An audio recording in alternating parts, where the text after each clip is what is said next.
Compulsory super. The system is 25 years old, a superannuation system that delivers half as much to women as men. How is this fair? How is it equitable?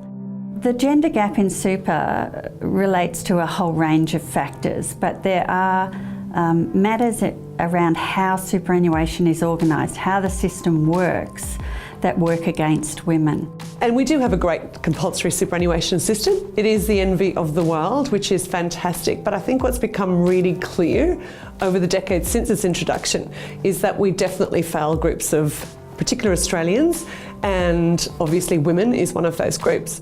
The gender wage gap is a complicated beast. It's something that economists have spent a long time thinking about and not really ever nailed down.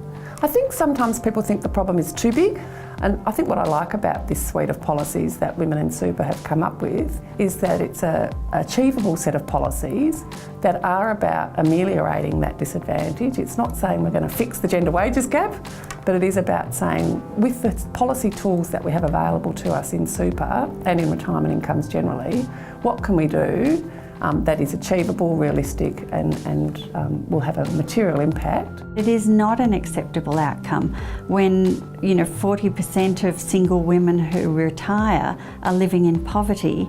We're heading towards a crisis and we actually need to fix this problem now so that the system works.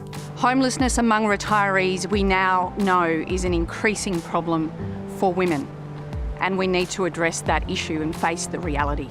So I guess we can accept that that's the way it's going to continue, or we can do something to change. But I think what we really need to understand is that with the system the way it currently is, things will not change. So women will continue to retire with less than half the superannuation of men, as will other Australians. We recognise that women get to retirement with less money for a range of factors. Elements of women's work patterns, the way the burden of childcare and the burden of care generally in society is allocated, which means that women very often have gaps in their employment, and those gaps in employment unfortunately lead to gaps in their retirement savings.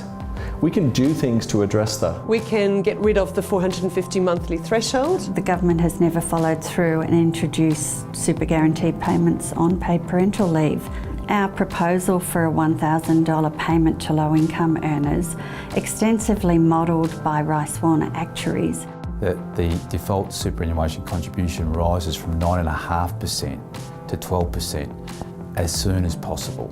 We need to think about whether superannuation is fit for purpose, not just fit for purpose for one gender, but fit for purpose for women in retirement. The system has to work for people rather than people learning how to work the system. In particular, the redistribution of the tax concessions to lower income women and men at that time, that sort of late 20s, early 30s, is absolutely a critical piece of public policy. We will not be changing the outcomes for women unless we change the current system. Half the female workforce earn under $37,000, and those women are highly unlikely to be able to save more for their own retirement or to perhaps work in jobs or industries, particularly if they're on casual employment or insecure employment, where they're going to benefit from those sorts of measures.